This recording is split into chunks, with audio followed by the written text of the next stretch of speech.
قال الملأ الذين استكبروا من قومه لنخرجنك يا شعيب والذين آمنوا معك من قريتنا أو لتعودن في ملتنا قال أولو كنا كارهين قد افترينا على الله كذبا إن عدنا في ملتكم بعد إذ نجانا الله منها وما يكون لنا أن نعود فيها إلا أن يشاء الله ربنا وسع ربنا كل شيء علما على الله توكلنا ربنا افتح بيننا وبين قومنا بالحق وأنت خير الفاتحين. وقال الملأ الذين كفروا من قومه لئن اتبعتم شعيبا إنكم إذا لخاسرون فأخذتهم الرجفة فأصبحوا في دارهم جاثمين الذين كذبوا شعيبا كأن لم يغنوا فيها الذين كذبوا شعيبا كانوا هم الخاسرين فتولى عنهم وقال يا قوم لقد أبلغتكم رسالات ربي ونصحت لكم فكيف آسى على قوم كافرين وما أرسلنا في قرية من نبي إلا أخذنا أهلها بالبأساء والضراء لعلهم يضرعون ثم بدلنا مكان السيئة الحسنة حتى عفوا وقالوا قد مس آباءنا الضراء والسراء فأخذناهم بغتة وهم لا يشعرون ولو أن أهل القرى آمنوا واتقوا لفتحنا عليهم بركات من السماء والأرض ولكن كذبوا فأخذناهم بما كانوا يكسبون أفأمن أهل القرى أن يأتيهم بعثنا بياتا وهم نائمون أفأمن أهل القرى أن يأتيهم بعثنا ضحى وهم يلعبون أفأمنوا مكر الله فلا يأمن مكر الله إلا القوم الخاسرون أولم يهد للذين يرثون الأرض من بعد أهلها أن لو نشاء أصبناهم بذنوبهم ونطبع على قلوبهم فهم لا يسمعون تلك القرى نقص عليك من أنبائها ولقد جاءتهم رسلهم بالبينات فما كانوا ليؤمنوا بما كذبوا من قبل كذلك يطبع الله على قلوب الكافرين وما وجدنا لأكثرهم من عهد وإن وجدنا أكثرهم لفاسقين ثم بعثنا من بعدهم موسى بآياتنا إلى فرعون وملائه فظلموا بها فانظر كيف كان عاقبة المفسدين وقال موسى يا فرعون إني رسول من رب العالمين حقيق على ألا أقول على الله إلا الحق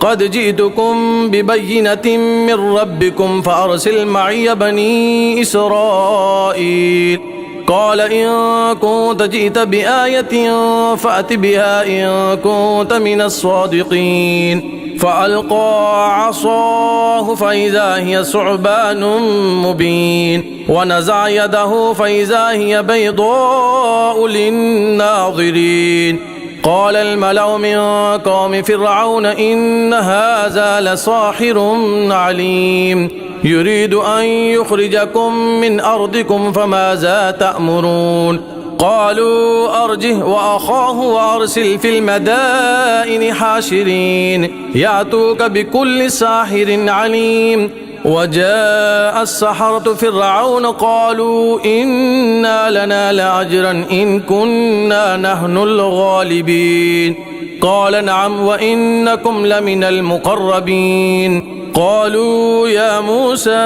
إما أن تلقي وإما أن نكون نحن الملقين قال ألقوا فلما ألقوا سحروا أعين الناس واسترهبوهم وجاءوا بسحر عظيم وأوحينا إلى موسى أن ألق عصاك فإذا هي تلكف ما يأفكون فوقع الحق وبطل ما كانوا يعملون فغلبوا هنالك وانقلبوا صاغرين وألقي السحرة ساجدين قالوا آمنا برب العالمين رب موسى وهارون قال فرعون آمنتم به قبل أن آذن لكم إن هذا لمكر مكرتموه في المدينة لتخرجوا منها أهلها فسوف تعلمون لأقطعن أيديكم وأرجلكم من خلاف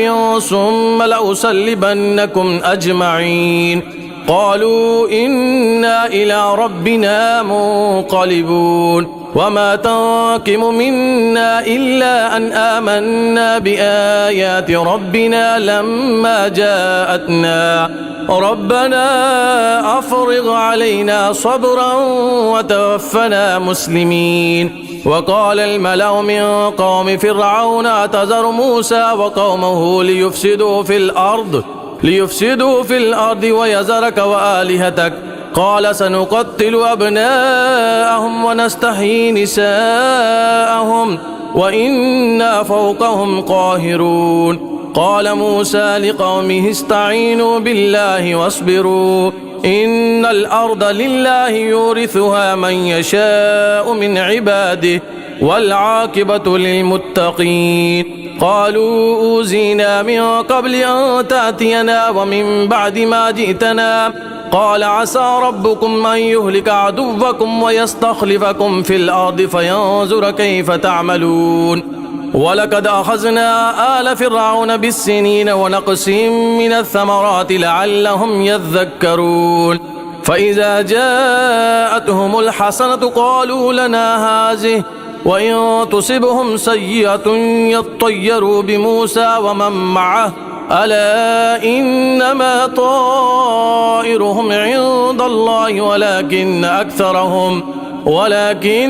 أكثرهم لا يعلمون وقالوا مهما تأتنا به من آية لتسحرنا بها فما نحن لك بمؤمنين فأرسلنا عليهم الطوفان والجراد والقمل والضفادع والدم آيات مفصلات فاستكبروا وكانوا قوما مجرمين ولما وقع عليهم الرجز قالوا يا موسى ادع لنا ربك بما عهد عندك لئن كشفت عنا الرجز لنؤمنن لك ولنرسلن معك بني إسرائيل فلما كشفنا عنهم الرجز إلى أجل هم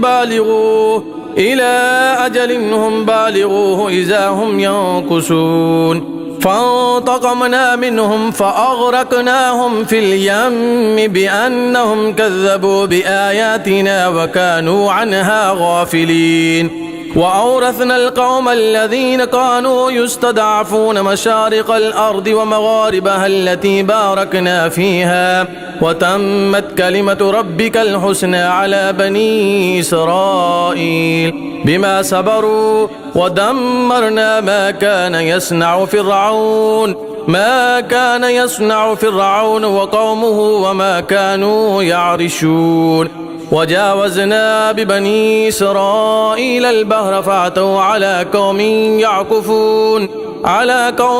يعكفون على أصنام لهم قالوا يا موسى اجعل لنا إلها كما لهم آلهة قال إنكم قوم تجهلون إن هؤلاء متبر ما هم فيه وباطل ما كانوا يعملون قال غير الله أبغيكم إلها وهو فضلكم على العالمين وإذ أنجيناكم من آل فرعون يسومونكم سوء العذاب يقتلون أبناءكم ويستحيون نساءكم وفي ذلكم بلاء من ربكم عظيم وواعدنا موسى 30 ليلة وأتممناها فتم ميقات ربه 40 ليلة وقال موسى لأخيه هارون احلفني في قومي وأصلح ولا تتبع سبيل المفسدين. ولما جاء موسى لميقاتنا وكلمه ربه قال رب أرني أنظر إليك قال لن تراني ولكن انظر إلى الجبل فإن استقر مكانه فسوف تراني. فلما تجلى ربه للجبل جعله دكا وخر موسى صعقا. فلما أفاق قال سبحانك تبت إليك وأنا أول المؤمنين. قال يا موسى إني اصطفيتك على الناس برسالاتي وبكلامي فخذ ما آتيتك وكن من الشاكرين. وكتبنا له في الألواح من كل شيء موعظة وتفصيلا لكل شيء فخذها بقوة وأمر قومك يأخذوا بأحسنها سأريكم دار الفاسقين. سأصرف عن آياتي الذين يتكبرون في الأرض بغير الحق وإن يروا كل آية لا يؤمنوا بها وإن يروا سبيل الرشد لا يتخذوه سبيلا وإن يروا سبيل الغي يتخذوه سبيلا. ذلك بأنهم كذبوا بآياتنا وكانوا عنها غافلين. والذين كذبوا بآياتنا ولقاء الآخرة حبطت أعمالهم هل يجزون إلا ما كانوا يعملون. واتخذ قوم موسى من بعده من خليهم عجلا جسدا له خوار ألم يروا أنه لا يكلمهم ولا يهديهم سبيلا اتخذوه وكانوا ظالمين. ولما سقط في أيديهم ورأوا أنهم قد ضلوا قالوا لئن لم يرحمنا ربنا ويغفر لنا لنكونن من الخاسرين. ولما رجع موسى إلى قومه غضبان آسفا قال بئس ما خلفتموني من بعدي أأجلتم أمر ربكم وألقى الألواح وأخذ برأس أخيه يجره إليه قال ابن أم إن القوم استضعفوني وكادوا يقتلونني فلا تشمت بي الأعداء ولا تجعلني مع القوم الظالمين. قال رب اغفر لي ولأخي وأدخلنا في رحمتك وأنت أرحم الراحمين. إن الذين اتخذوا العجل سينالهم غضب من ربهم وذلة في الحياة الدنيا وكذلك نجزي المفترين. والذين عملوا السيئات ثم تابوا من بعدها وآمنوا إن ربك من بعدها لغفور رحيم. ولما سكت عن موسى الغضب أخذ الألواح وفي نسختها هدى ورحمة للذين هم لربهم يرهبون. واختار موسى قومه 70 رجلا لميقاتنا فلما أخذتهم الرجفة قال رب لو شئت أهلكتهم من قبل وإياي أتهلكنا بما فعل السفهاء منا إن هي إلا فتنتك تضل بها من تشاء وتهدي من تشاء أنت ولينا فاغفر لنا وارحمنا وأنت خير الغافرين. واكتب لنا في هذه الدنيا حسنة وفي الآخرة إنا هدنا إليك قال عذابي أصيب به من أشاء ورحمتي وسعت كل شيء فسأكتبها للذين يتقون ويؤتون الزكاة والذين هم بآياتنا يؤمنون. الذين يتبعون الرسول النبي الأمي الذي يجدونه مكتوبا عندهم في التوراة والإنجيل يأمرهم بالمعروف وينهاهم عن المنكر ويحل لهم الطيبات ويحرم عليهم الخبائث ويدع عنهم إثرهم والأغلال التي كانت عليهم. فالذين آمنوا به وعزروه ونصروه واتبعوا النور الذي أنزل معه أولئك هم المفلحون. قل يا أيها الناس إني رسول الله إليكم جميعا الذي له ملك السماوات والأرض لا إله إلا هو يحيي ويميت فآمنوا بالله ورسوله النبي الأمي الذي يؤمن بالله وكلماته واتبعوه لعلكم تهتدون. ومن قوم موسى أمة يهدون بالحق وبه يعدلون وقطعناهم 12 أسباطا أمما وأوحينا إلى موسى إذ استسقاه قومه أن اضرب بعصاك الحجر فانبجست منه 12 عينا قد علم كل أناس مشربهم وظللنا عليهم الغمام وأنزلنا عليهم المن والسلوى كلوا من طيبات ما رزقناكم وما ظلمونا ولكن كانوا أنفسهم يظلمون. وإذ قيل لهم اسكنوا هذه القرية وكلوا منها حيث شئتم وقولوا حطة وادخلوا الباب سجدا نغفر لكم خطيئاتكم سنزيد المحسنين. فبدل الذين ظلموا منهم قولا غير الذي قيل لهم فأرسلنا عليهم رجزا من السماء بما كانوا يظلمون. واسألهم عن القرية التي كانت حاضرة البحر إذ يعدون في السبت إذ تأتيهم حيتانهم يوم سبتهم شرعا ويوم لا يسبتون لا تأتيهم كذلك نبلوهم بما كانوا يفسقون. وإذ قالت أمة منهم لم تعظون قوما الله مهلكهم أو معذبهم عذابا شديدا قالوا معذرة إلى ربكم ولعلهم يتقون. فلما نسوا ما ذكروا به أنجينا الذين ينهون عن السوء وأخذنا الذين ظلموا بعذاب بعيس بما كانوا يفسقون. فلما عتوا عما نهوا عنه قلنا لهم كونوا قردة خاسئين. وإذ تعزن ربك ليبعثن عليهم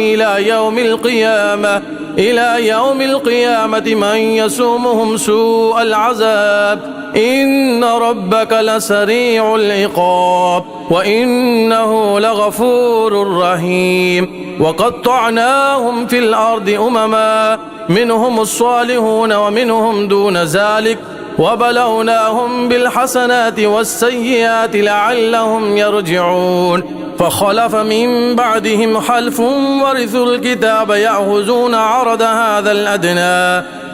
هذا الأدنى ويقولون سيغفر لنا وإن يأتهم عرض مثله يأخذوه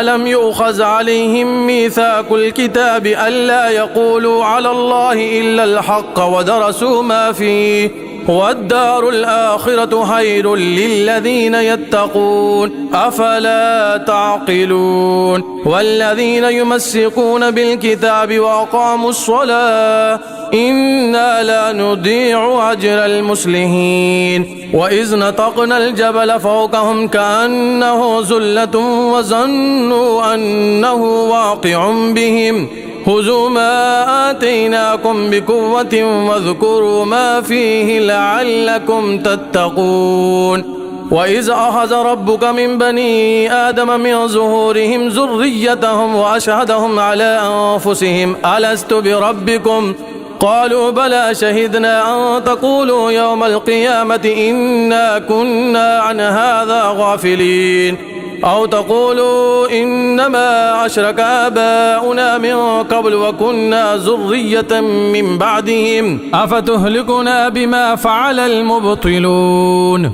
وكذلك نفصل الآيات ولعلهم يرجعون. واتل عليهم نبأ الذي آتيناه آياتنا فانصلح منها فأتبعه الشيطان فكان من الغاوين. ولو شئنا لرفعناه بها ولكنه أخلد إلى الأرض واتبع هواه فمثله كمثل الكلب إن تحمل عليه يلهث أو تتركه يلهث ذلك مثل القوم الذين كذبوا بآياتنا فاقصص القصص لعلهم يتفكرون ساء مثلا القوم الذين كذبوا بآياتنا وأنفسهم كانوا يظلمون من يهد الله فهو المهتدي ومن يضلل فأولئك هم الخاسرون ولقد زرعنا لجهنم كثيرا من الجن والإنس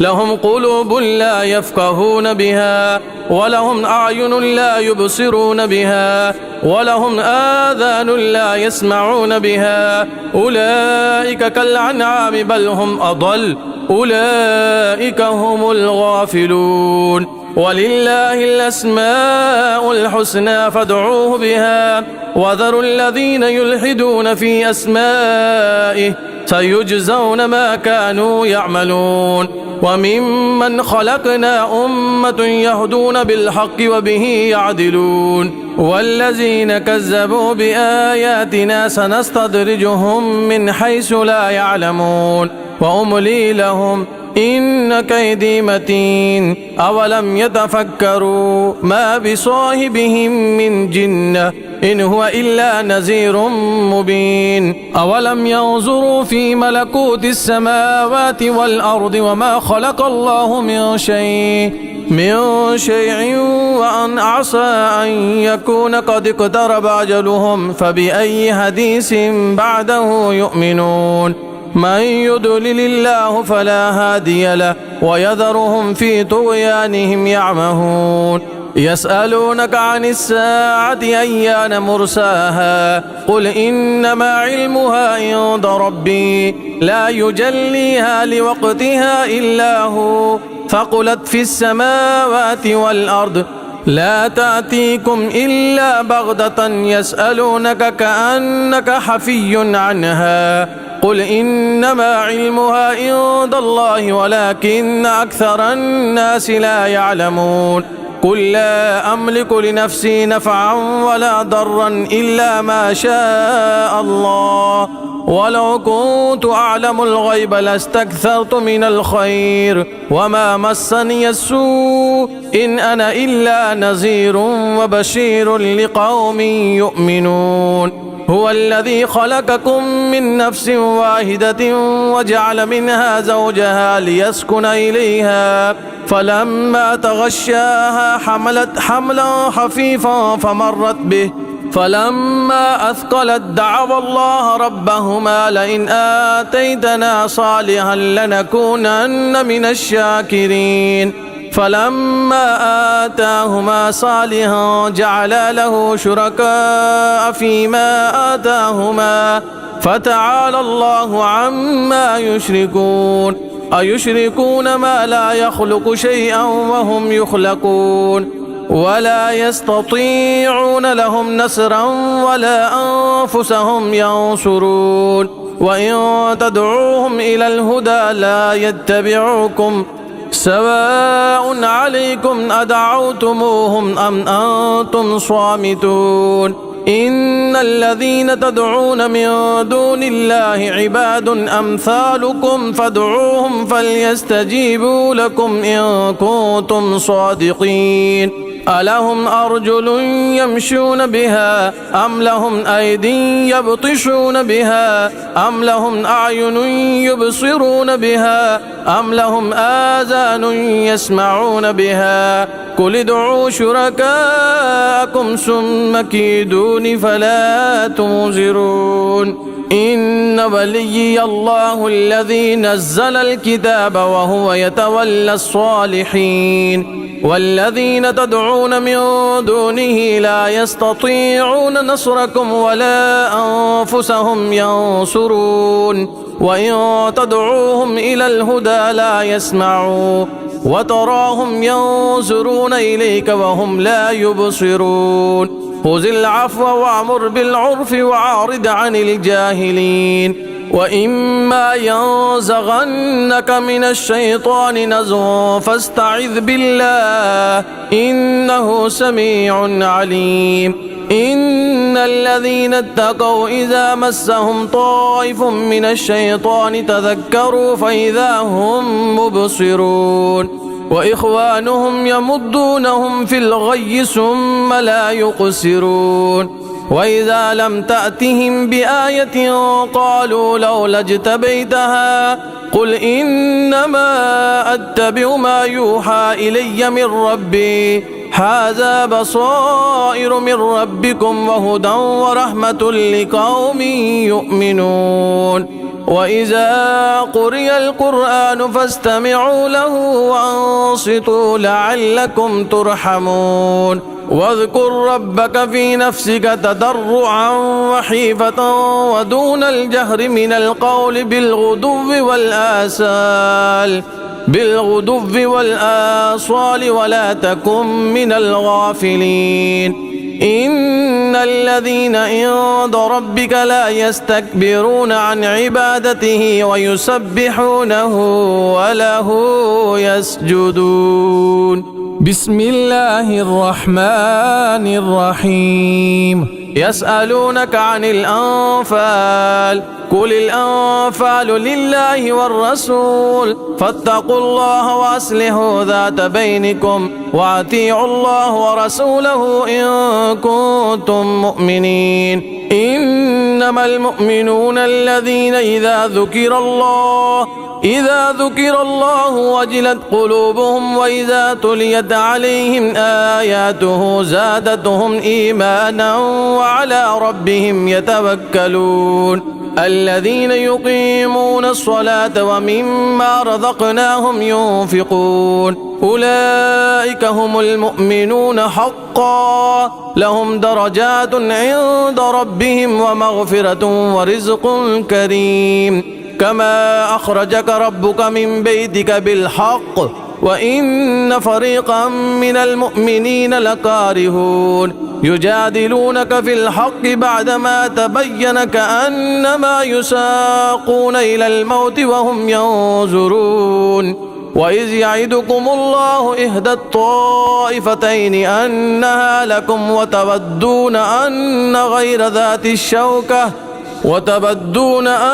غير ذات الشوكة تكون لكم ويريد الله أن يحق الحق بكلماته ويقطع دابر الكافرين ليحق الحق ويبطل الباطل ولو كره المجرمون إذ تستغيثون ربكم فاستجاب لكم أني ممدكم ب1000 من الملائكة مردفين وما جعله الله إلا بشرى ولتطمئن به قلوبكم وما النصر إلا من عند الله إن الله عزيز حكيم إذ يغشيكم النعاس أمنة منه وينزل عليكم من السماء ماء ليطهركم به ويذهب عنكم رجز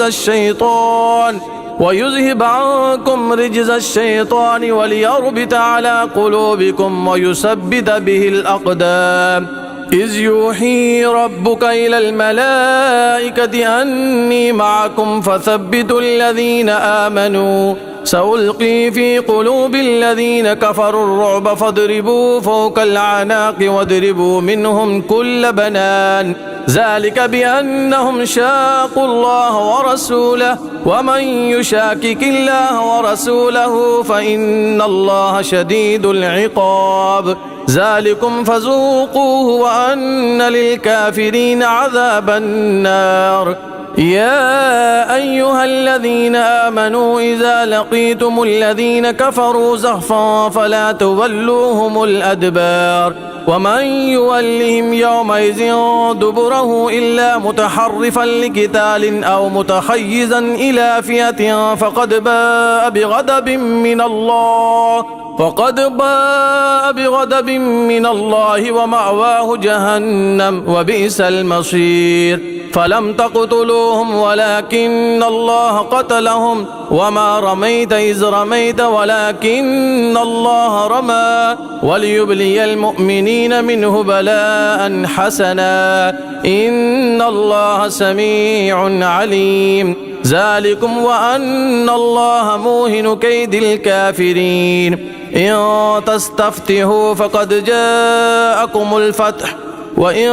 تنتهوا فهو خير لكم وإن تعودوا نعد ولن تغني عنكم فئتكم شيئا ولو كثرت وأن الله مع المؤمنين يا أيها الذين آمنوا أطيعوا الله ورسوله ولا تولوا عنه وأنتم تسمعون ولا تكونوا كالذين قالوا سمعنا وهم لا يسمعون إن شر الدواب عند الله الصم البكم الذين لا يعقلون ولو علم الله فيهم خيرا لأسمعهم ولو أسمعهم لتولوا وهم معرضون يا أيها الذين آمنوا استجيبوا لله وللرسول إذا دعاكم لما يحييكم واعلموا أن الله يهول بين المرء وقلبه وأنه إليه تحشرون واتقوا فتنة لا تصيبن الذين ظلموا منكم خاصة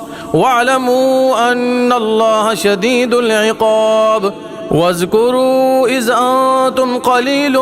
مستضعفون في الأرض تخافون أن يتخطفكم الناس فآواكم وأيدكم بنصره ورزقكم من الطيبات لعلكم تشكرون يا أيها الذين آمنوا لا تهونوا الله والرسول وتهونوا أماناتكم وأنتم تعلمون واعلموا أنما أموالكم وأولادكم فتنة وأن الله عنده أجر عظيم يا أيها الذين آمنوا إن تتقوا الله يجعل لكم فرقانا ويكفر عنكم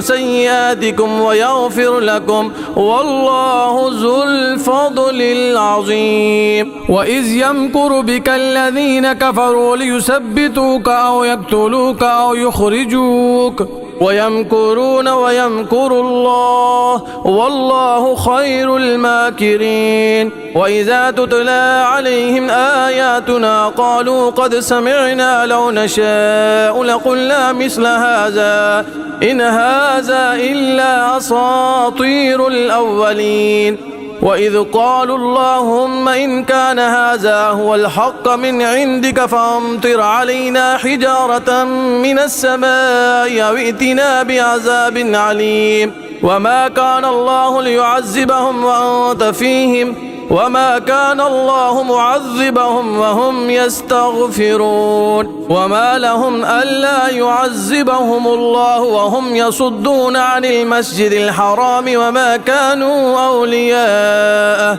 إن أولياؤه إلا المتقون ولكن أكثرهم لا يعلمون وما كان صلاتهم عند البيت إلا مكاء وتصدية فذوقوا العذاب بما كنتم تكفرون إن الذين كفروا ينفقون أموالهم ليصدوا عن سبيل الله فسينفقونها ثم تكون عليهم حسرة ثم يغلبون والذين كفروا إلى جهنم يحشرون ليميز الله الخبيث من الطيب ويجعل الخبيث بعده على بعد فيرقمه جميعا فيجعله في جهنم أولئك هم الخاسرون قل للذين كفروا إن ينتهوا يغفر لهم ما قد سلف وإن يعودوا فقد مدت سنة الأولين وقاتلوهم حتى لا تكون فتنة ويكون الدين كله لله فإن انتهوا فإن الله بما يعملون بصير وإن